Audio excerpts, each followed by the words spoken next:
I woke up that morning to the sound of splintering wood, sharp, hollow cracks echoing across the pasture. At first, I thought a tree had gone down in the night storm, but when I stepped onto my porch, coffee in hand, the truth hit me like a punchline I didn't see coming. There they were, my Bison massive, hulking shadows moving slow and steady through the dawn mist, right into the HOA's pristine white picket-fenced paradise. And the best part, the very same fence they'd spent months bragging about was folding like a cheap card table under 1,000 pounds of horn and muscle. Just 2 days earlier, Karen Queen of the HOA had smugly padlocked my ranch gate, claiming it was for the safety of the community. She had no idea the only thing she'd locked in was the problem she was about to regret. Because when you pit a steel padlock against a hungry herd of bison, well, let's just say, the fence never stood a chance. My name's Jack Turner. I'm 54 years old, and I've been a rancher my entire life. Some folks are born in a hospital room with bright lights and nurses bustling around.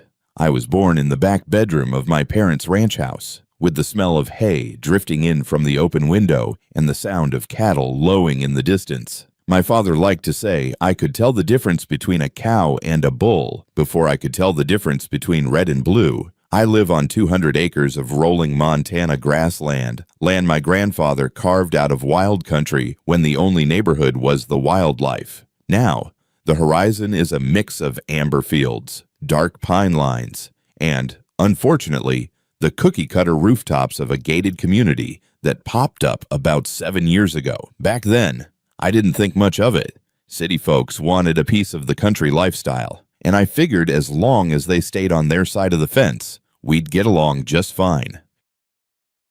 I raised bison not because it's easy, but because it's in my blood. My father switched from cattle to bison in the late 80s after realizing they're hardier, less prone to disease, and, as he put it, too stubborn to let the world tell them what to do. That line could have just as easily described him, or me, for that matter. Bison aren't like cows. They don't plod along obediently. They move with the slow, deliberate confidence of an animal that survived ice ages.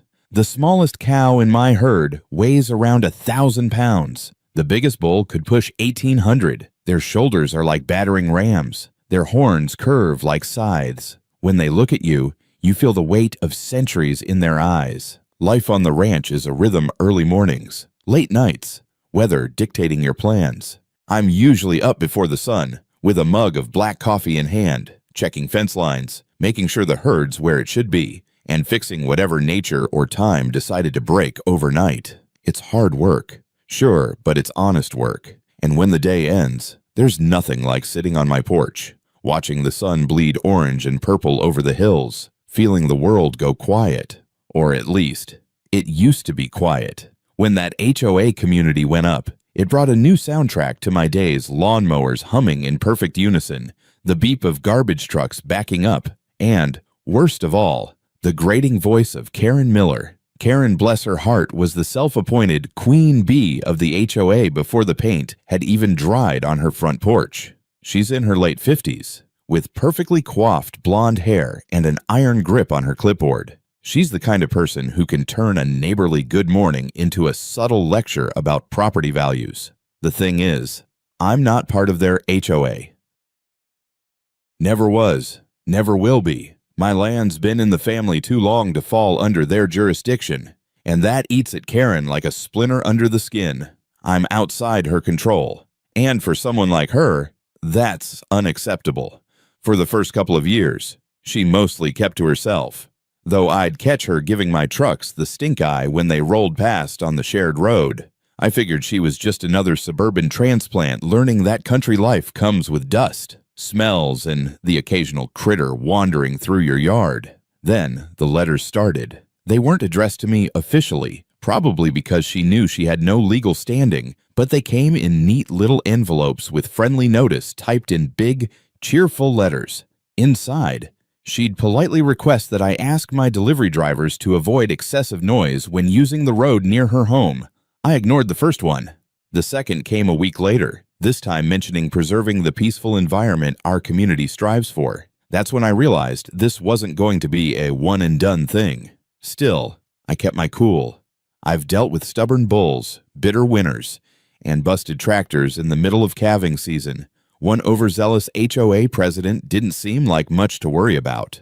But it wasn't just about me. The shared road she was complaining about wasn't her personal driveway. It was a public right-of-way, my property, and 3 other ranches beyond mine depended on it for everything from feed deliveries to emergency services. Karen didn't see it that way. In her mind, anything that passed within sight of her picket fence was subject to her rules. I didn't know it at the time, but that mindset was going to turn into a full-blown war. And like most bad wars, it wouldn't start with a bang. It'd start with something small, petty, and just annoying enough to make you grit your teeth.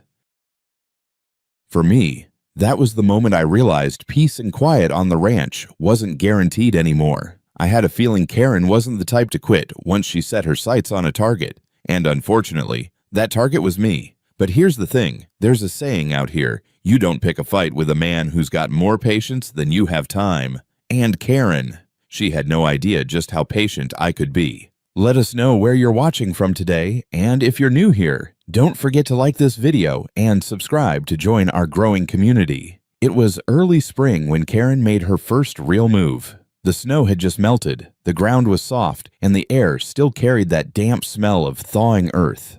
I was in the middle of restocking feed my truck idling by the gate when a white SUV rolled up and stopped right in the middle of the road. The driver's side window slid down, and there she was, Karen Miller. Sunglasses the size of tea saucers, hair sprayed into a helmet, and that clipboard balanced on the steering wheel like it was part of the dashboard.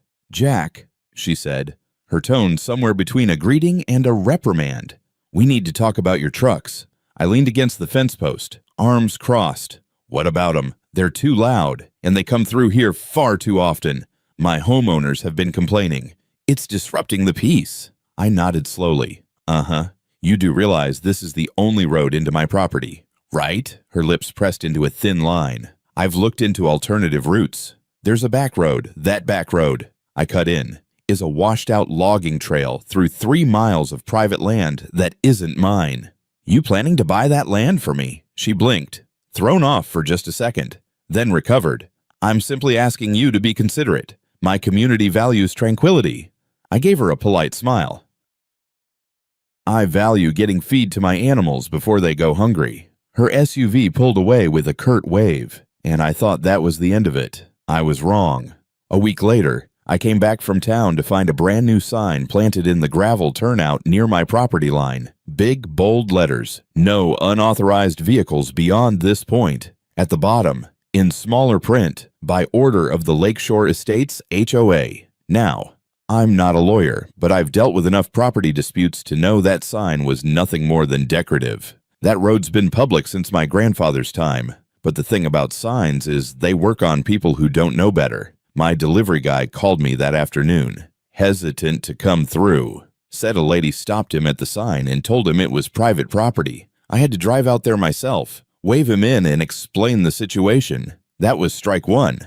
Strike 2 came 3 days later. I caught 2 men I didn't recognize walking along my fence line, taking photos of my pasture. They claimed they were contracted for a safety inspection by the HOA. When I asked to see their credentials, they mumbled something about community standards and made a quick exit. Word gets around fast in a small town, and by the end of the week, I'd heard from my neighbor 2 miles down the road that Karen was telling anyone who'd listen that my bison were a public safety hazard. That one made me laugh. These were animals that had lived here longer than her vinyl-sided palace. They didn't bother anyone unless bothered first. But in her world, everything beyond the HOA's pristine lawns was wild and dangerous. The funny thing is, she wasn't entirely wrong about one thing: bison can be dangerous. They're unpredictable, and they have no interest in your opinion of their behavior. But here's the difference out here. We know how to handle them.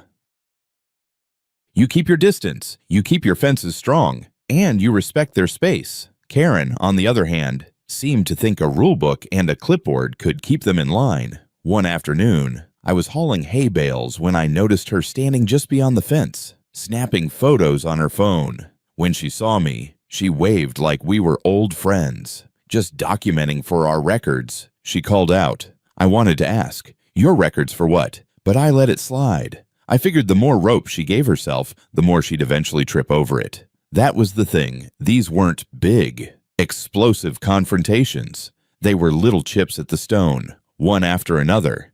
The kind of constant pressure that wears you down if you let it. But I wasn't about to let it. What I didn't know then was that Karen was testing me. She was pushing to see how far she could go before I pushed back. And somewhere in her mind, I think she believed I'd eventually roll over. She didn't understand that out here. If you start something, you'd better be ready to see it through. By the end of that month, the air between us was thick with tension. Every time my trucks passed through, I half expected to find another sign, another stranger with a camera, another friendly notice taped to my gate. But the real turning point, the moment this simmering irritation started to boil, came one Saturday morning in late April. I woke up to the sound of hammering, not on my property, but close enough that I could hear it plain as day. When I went to investigate, I found a row of orange traffic cones blocking half the road, with 2 HOA volunteers installing a speed bump right in the middle of it. No warning, no permission from the county, just a slab of asphalt rising like a black scar across the gravel. When I confronted them, they told me Karen had authorized it for safety. I stood there, staring at that bump, thinking about the weight of my loaded feed trucks, the way they'd bottom out over that hump, the repairs it'd cause. And that's when I knew this wasn't just about trucks or noise or tranquility. This was about control. And if there's one thing I've learned from raising bison, it's that control is an illusion. I didn't know it yet, but Karen was about to learn that lesson the hard way. If Karen's early antics were like a slow drip from a leaky faucet, the next phase was a busted pipe. Things went from mildly annoying to downright hostile. The speed bump was still fresh when I noticed something strange every time my trucks passed through the shared road. Someone would be standing there, phone in hand, filming, not discreetly right out in the open. The first few times, I ignored it. But one afternoon, after my feed delivery driver told me he'd been followed all the way back into town by an SUV, I started to realize this wasn't just about documenting noise violations. They were building some kind of case. 2 weeks later, I got my answer. A thick envelope showed up in my mailbox. Inside was a letter on official HOA letterhead, signed by Karen herself. It claimed my livestock activities were in violation of community safety standards and demanded that I implement measures to reduce risk, things like limiting livestock access near the shared fence line, scheduling truck deliveries only between 10 a.m. and 2 p.m., and notifying the HOA in writing before moving large equipment through HOA-adjacent areas. I set the letter down, laughed, and poured myself another coffee. The audacity would have been funny if it wasn't so intrusive, but it didn't stop there. A week after the letter, a county animal control officer knocked on my door. He'd received anonymous complaints about underfed bison on my property. The guy was polite, clearly embarrassed to be there, and after a quick look around, he apologized for wasting my time, but he also confirmed something I already knew: Karen was behind it. By this point, I'd started keeping a journal. Every incident, no matter how small, went into it: dates, times, descriptions, even license plates when I could get them. I didn't know exactly where this was heading, but I had a feeling evidence was going to matter. Then came the drone. It was a warm, breezy afternoon, and I was checking fence posts on the south pasture when I heard a faint buzzing overhead.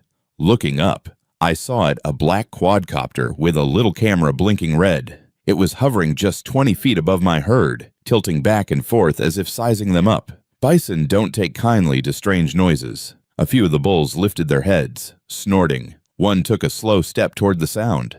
I could see where this was going, so I pulled out my phone, filmed the whole thing, and watched as the drone retreated in a hurry when one of the cows made a mock charge. The next day, I found Karen at the local grocery store, chatting with another HOA board member near the bakery section. She didn't acknowledge me, but I caught enough of the conversation to hear her brag about getting aerial footage for the HOA's livestock hazard report. That was the moment my patience started wearing thin. Then, as if on cue, she escalated again, this time targeting my access to water. There's a narrow creek that runs along part of my property line before crossing under the shared road and winding into HOA land. My cattle guard keeps the bison from crossing, but the creek's natural flow has always been a shared resource for wildlife and livestock. One morning, I found a stack of sandbags and a crude plywood dam blocking the creek right where it crossed into my property.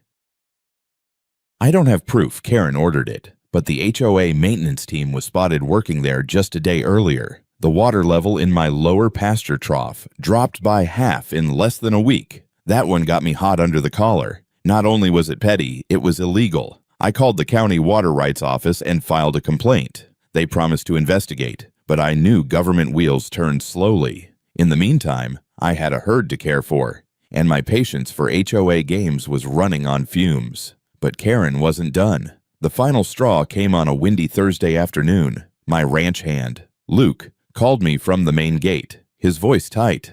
"Boss, you're not going to like this." I drove down and saw it for myself, a brand new steel padlock hanging from the chain on my gate. And not just any lock, this one was welded through the links, solid as a rock. Luke told me he'd seen a white SUV drive off just minutes earlier. I didn't need to guess who it was. The lock wasn't just an inconvenience, it was a problem. My hay delivery was due within the hour, and without access through that gate, the truck would have to backtrack 15 miles to the service road, burning fuel and time I couldn't afford to waste. I grabbed my bolt cutters and snapped it off, tossing the metal carcass into the back of my truck. But as I stood there, chain in my hands, I realized something. Karen had just crossed a line from harassment into outright interference with my legal property access. And the thing about crossing a line is, once you do it, you can't go back. She thought she was tightening the leash. What she didn't realize was that she'd just handed me the very leverage I needed to turn the tables. The bison weren't part of the plan yet, but they would be. And when the time came, she was going to regret every single stunt she'd pulled. 2 days after the padlock stunt, I decided it was time to stop reacting and start paying closer attention. Karen was clearly willing to push boundaries, and I needed to know just how far her reach went and where it stopped. That meant information. And in a town like ours, information doesn't come from Google searches or official records alone. It comes from conversations, overheard gossip, and knowing which bar stools to occupy when the right people are talking. I started with the Lakeshore Diner, a little spot off Highway 212 where ranchers, construction crews, and the occasional HOA member all mingled over coffee. I made a habit of lingering after my meals, pretending to read the paper while letting the chatter flow around me. It paid off quicker than I expected. One morning, I caught wind of 2 HOA board members, Phil and Denise, arguing in the booth behind me. Phil was frustrated about the budget being drained by maintenance emergencies. Denise shot back that Karen refuses to approve the fence replacement until she gets her landscaping project funded. That perked my ears right up. I'd noticed their perimeter fence, the one separating the HOA's manicured lawns from my south pasture, was looking rough. Leaning posts, warped rails, and spots where the wire sagged low enough a determined deer could hop right over. I'd chalked it up to neglect, but now I understood it was more than that. They couldn't agree on how to pay for it, and that meant repairs were delayed. I filed that away and kept listening. Phil went on to mention that HOA bylaws required any major repair fences included to be voted on by the entire membership. That meant even if they wanted to patch things up quickly, they'd need a formal vote at the next quarterly meeting, and the next meeting not for another 6 weeks. By the time I finished my coffee, I had the seed of a plan forming in my mind, but information alone wasn't enough. I needed proof both of their harassment and their negligence. So I got to work. The next morning, I grabbed my camera and walked the entire stretch of shared fence between my ranch and the HOA. I photographed every weak post, every warped board, every place where rot had eaten away at the wood. I even measured a few gaps where the wire had been patched so many times it looked like a metal quilt. While I was at it, I documented the padlock incident in detail, photos of the broken lock, the chain, the bolt cutters lying beside them. I kept every letter, every friendly notice, and even pulled the security cam footage from my front gate, which clearly showed that white SUV stopping to tamper with it. I knew from experience that a paper trail wasn't just for court, it was insurance. You never know when you'll need to prove your side of the story, and the more thorough you are, the harder it is for anyone to spin it against you. Still, there was one more piece of the puzzle I needed to confirm. I called an old friend, Mike Donovan, who worked at the county zoning and code enforcement office. I told him I had a hypothetical question about livestock containment and liability. He chuckled. He knew me well enough to know when hypothetical meant something's about to go down. Mike confirmed what I was hoping if livestock wandered onto someone else's property. The property owner was only liable if they'd failed to maintain adequate fencing to keep them out. And adequate meant strong enough for the type of livestock known to border the property. In other words, if you live next to a bison ranch, your fence had better be built like a fortress. If it wasn't, and a 1,000-pound bull decided to visit your tulip beds, well, that was on you. That little nugget of information was pure gold. It meant that their crumbling fence wasn't just a cosmetic problem, it was a ticking time bomb, and the HOA was holding the detonator without realizing it. Now, I'm not the kind of man to go out of my way to cause trouble, but I am the kind of man who believes in letting people experience the consequences of their own actions, especially when they've worked this hard to earn them.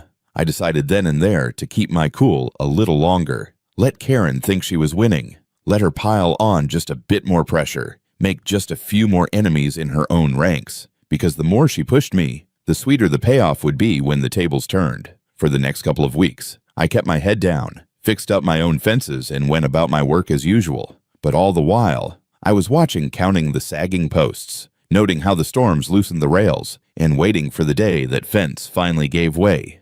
I didn't know exactly when it would happen, but I had a pretty good idea of how to help it along when the time was right. And the beauty of it was when it did happen, I wouldn't have to lift a finger. All I'd need to do was open a gate. For a short while, I thought maybe Karen had gotten bored. The letter stopped. No one was parked near my gate with a camera. Even the white SUV was nowhere to be seen. But that's the thing about people like her, they don't stop.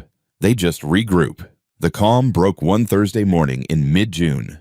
Luke, my ranch hand, came into the barn shaking his head. "You're not going to believe this," he said, holding out a folded sheet of paper. It was another HOA notice, but this one was different. Bold letters at the top read, "Cease and desist. Unauthorized use of HOA roads." It accused me of illegally accessing their private infrastructure, threatened legal action if I didn't immediately cease all unapproved traffic, and demanded I pay a $2,500 access impact fee. I laughed so hard I nearly dropped my coffee. Impact fee? What? For the tire tracks. Luke grinned, but I could see he was worried. The letter looked official enough to scare someone who didn't know better. That's Karen's real weapon, not force, but intimidation. I tossed the letter in my desk drawer, right on top of the growing stack of her nonsense, and went about my day. But the next move came faster than I expected. That Saturday, I was fixing the water troughs when Luke radioed me from the front gate again. His voice was tight. "Boss, we got a problem." I drove up and my stomach dropped. The steel padlock was back only this time. They'd upgraded. It wasn't just looped through the chain. They'd welded a steel plate across the gate itself. A shiny HOA property. No trespassing sign was bolted right onto my side. "This is going to take more than bolt cutters." Luke muttered. I stepped out, ran my hand over the cold steel, and exhaled slowly. The gall of it wasn't even what got me. It was the timing. I had a delivery truck less than an hour out, loaded with feed. Without that gate, the truck would have to take the service road 30 extra miles of detour on a rough, narrow path not meant for semis. I called the driver to reroute him, which meant unloading would now eat up half my day. Karen, of course, was nowhere to be found, but I didn't need to see her to know she was behind it. I called the county sheriff. He showed up in a dusty cruiser, took one look, and sighed. "Jack, this is beyond petty." "Yeah," I said, "but it's also illegal." "Right, sure is," he replied. "Easement rights are pretty clear. They can't block you from your own property." He took photos, filed a report, and promised to pass it to the county attorney. But I knew the legal process wouldn't move fast enough to undo the day's damage. Karen wasn't just trying to inconvenience me, she was trying to make a point, and she was confident enough to do it in broad daylight. 2 days later, she doubled down. This time, it wasn't my gate, it was my delivery.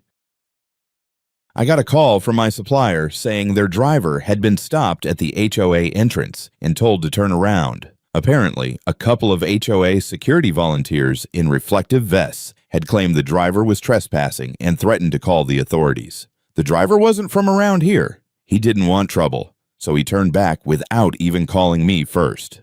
By the time I tracked him down, he was already heading home.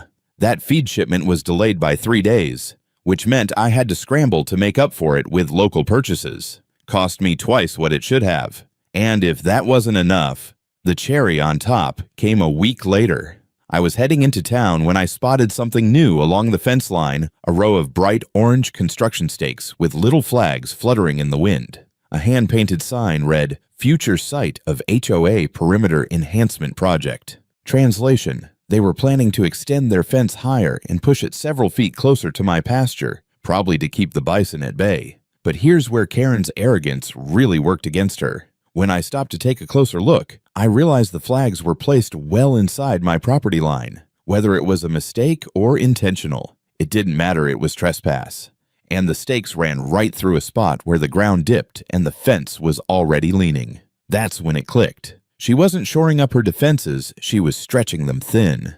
And every dollar they spent trying to fortify the fence was a dollar they weren't spending to fix the rotten sections I'd already documented. It was like watching someone patch the roof of a house while ignoring the fact that the foundation was crumbling. And here's the thing about foundations when they fail big. Karen thought she was tightening the noose. She didn't realize she was building the stage for her own public humiliation. By now, I had the legal backing, the photographic evidence, and the perfect understanding of their weakest link. All I needed was the right moment to act. It wouldn't be long before it came. And when it did, she wouldn't just lose her grip on me, she'd lose her grip on the whole HOA. The Bison were about to get involved. And let me tell you, when Bison get involved, nobody wins except the Bison. Once I knew Karen's fence was their Achilles heel, I stopped looking at her harassment as a nuisance and started seeing it as an opportunity. This wasn't just about getting my road access back anymore. It was about teaching the HOA, and Karen in particular, that you don't mess with someone who's willing to outweight you. The first step was locking down the legal side. I called up my attorney, Ben Hawthorne, a wiry old cowboy turned lawyer who still wore boots to court. He'd handled water rights disputes and grazing claims for half the ranchers in the county. When I laid out what Karen had done, padlocks, delivery interference, trespassing with those fence stakes, he let out a low whistle. "Jack," he said, "this is better than a Christmas bonus. You've got documented easement violations, property encroachment, and harassment. One more good push, and we could bury them in injunctions." I smiled. "Not looking to bury them, Ben. Just want to make sure they stop before I have to." Ben agreed to draft a cease and desist letter citing specific statutes, but I told him not to send it yet. Timing was everything. I wanted that letter to land when they were already scrambling. Next, I called my friend Mike at zoning again, this time to get the exact wording on livestock containment responsibilities. He emailed me the section of county code that made my day. Any property bordering livestock must maintain a barrier sufficient to deter ingress, commensurate with the species known to be kept adjacent. Translation: if your neighbor's bison decide to visit, and your fence is a joke, you're the one holding the bill. With that in my back pocket, I moved to step 3, lining up my allies. I reached out to 2 of my fellow ranchers, Earl Simmons and Tom Red McAllister, whose properties also brushed against the HOA's southern edge. They'd been quietly fuming at Karen for years over petty complaints about dust drift and barn odors. When I told them what I had in mind, they grinned like kids hearing about a secret fishing hole. "Just let us know when to be ready," Red said, slapping me on the back. Preparation on the ground meant more than just waiting for the fence to fail. It meant making sure when it happened, the right eyes saw it. I bought 2 trail cameras and mounted them along the weak section of the HOA fence. They weren't for my herd, they were for documenting every creak, sag, and shift in those posts. In the meantime, I kept playing the part of the patient neighbor. I waved when HOA members drove past. I fixed my own fence lines. I even sent Luke into town to pick up extra hay just to keep the trucks off the road for a while. I wanted Karen lulled into thinking her tactics were working. Then Mother Nature gave me a little nudge. A summer storm rolled through one night, with wind that sounded like a freight train and rain that fell sideways. By morning, the HOA's fence was leaning even harder in 3 spots. I walked the line, camera in hand, noting where the nails had popped and the boards had warped from moisture. The trail cams caught something even better, 2 HOA maintenance guys inspecting the damage, shaking their heads, and then walking away without touching a thing. That told me they knew it was bad, and they were still stalling. I gave it another week. During that time, I made sure my herd was grazing in the north pasture, far from the weak fence. I didn't want to risk an accident too early, but I also started dropping subtle hints to Earl and Red that fence season was about to arrive. Finally, on a Friday morning, Karen handed me the last piece of the puzzle. Luke called over the radio. "Boss, the gate's locked again." This time, she didn't even bother hiding it. The padlock was shiny and new, and there was a laminated sign zip-tied to the chain. No access. By HOA order. I didn't cut it. Not yet. Instead, I turned my truck around and drove straight to the south pasture. I walked to the interior gate, the one separating my herd from the HOA fence, and unlatched it. The bison didn't rush, they never do. They moved like slow-moving thunder, massive shoulders rolling, heads swinging side to side. The bulls led, the cows followed, and the calves stuck close to their mothers. I stood there watching them graze their way closer to the fence. I didn't have to drive them, they'd get there on their own. Then I went back to the house, poured myself a fresh cup of coffee, and waited. Because once a bison decides a patch of grass looks greener on the other side, there isn't a fence post in the world that's going to stop it.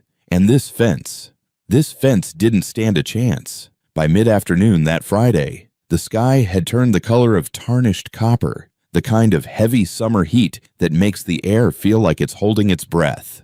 Out in the south pasture, my bison were grazing lazily, tails flicking at flies, inching ever closer to that tired old HOA fence. I didn't have to prod them. Bison are curious by nature, and the scent of fresh-cut grass from those manicured HOA lawns might as well have been a dinner bell. Around 3 o'clock, the first real contact happened.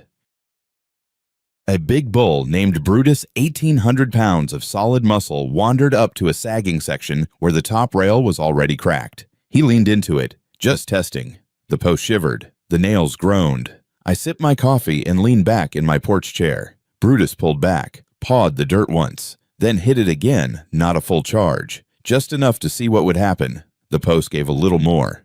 2 cows followed, rubbing their shoulders against the rails like they were scratching an itch. That's all it took. With a sharp crack, the top board split. The middle rail sagged. And then, like water through a breached dam, the herd started moving.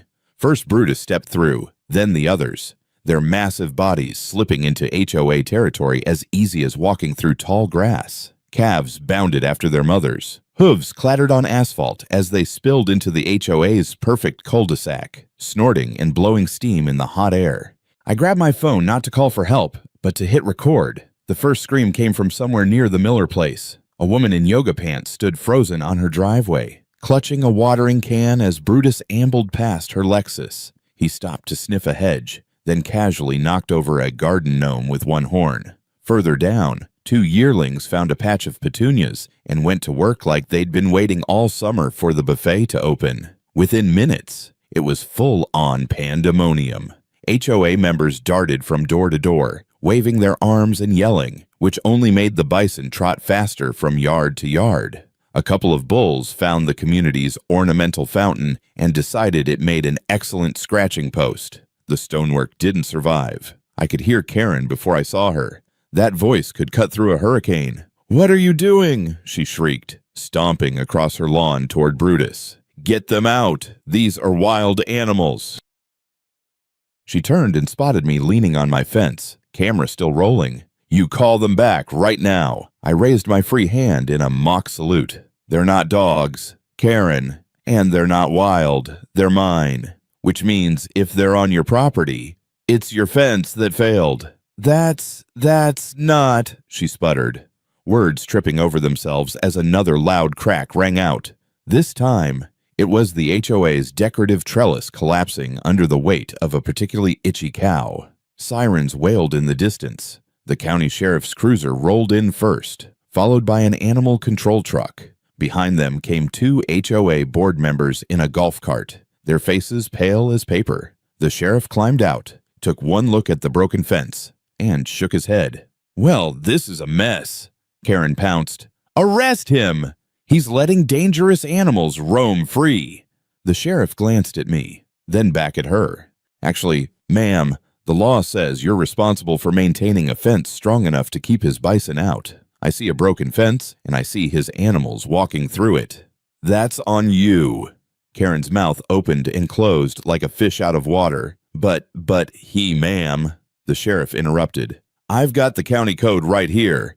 I suggest you call your insurance, because you're looking at property damage claims, animal control fees, and maybe some citations for interference with a legal easement." Her face went redder than a branding iron. Meanwhile, the animal control officer and a couple of deputies worked to slowly herd the bison back toward the breach. Brutus cooperated about as much as you'd expect, meaning it took 30 minutes, a lot of waving, and one strategically placed bucket of grain to get him moving. When the last calf trotted back through, I followed them in and shut the inner pasture gate. The HOA fence now had a gaping hole you could drive a tractor through. That's when I pulled out my final card. I walked up to the sheriff, handed him a thick envelope, and said, "Here's a file of every incident over the past 6 months. Photos, videos, letters, even the padlock on my gate. I think the county attorney's going to want to see it." The sheriff flipped it open, skimmed a few pages, and nodded. "This'll do." Karen glared at me like she wanted to burn a hole through my chest. "You planned this." I smiled just enough for her to see. "Karen, I've been trying to avoid trouble for months, but you just wouldn't quit. And the thing about Bison," I let the sentence hang, watching her fume, "they don't respect bad fences." She stormed off without another word, her heels sinking into the chewed-up turf that used to be her front lawn. By the time the last patrol car pulled away, the sun was dipping low, casting long shadows across the pasture. My bison were calm, chewing cud like nothing had happened. The HOA, on the other hand, had just learned a very expensive lesson, and I had a feeling Karen's reign as queen bee was about to end. By Monday morning, Lakeshore Estates looked less like a pristine suburban dream and more like a war zone. The once perfect lawns were pockmarked with hoofprints. Flower beds were flattened. The ornamental fountain lay in a pile of rubble, and the HOA's proud white picket aesthetic was now interrupted by a 12-foot wide gap in the southern fence. And Karen Miller, she was nowhere to be seen. Word travels fast in a small town, and by breakfast at the diner, everyone knew what had gone down. Some of the other ranchers clapped me on the shoulder with a "heard you had some unexpected lawn service over at Lakeshore," while others just grinned knowingly. But the real news came midweek when the county attorney's office sent me a formal notice the HOA was being cited for failure to maintain adequate livestock barriers and for interference with an established easement. The fines alone were steep well into the thousands, but the kicker was the civil liability. Every homeowner whose property had been damaged could file a claim against the HOA's insurance, and that insurance would also be responsible for reimbursing me for the costs of rounding up and repasturing my herd. Ben, my lawyer, couldn't have been happier. "Jack, they've handed you the cleanest case I've seen in years. You play this right, and not only will they pay for every dime they've cost you, but they'll think twice before even breathing in your direction again."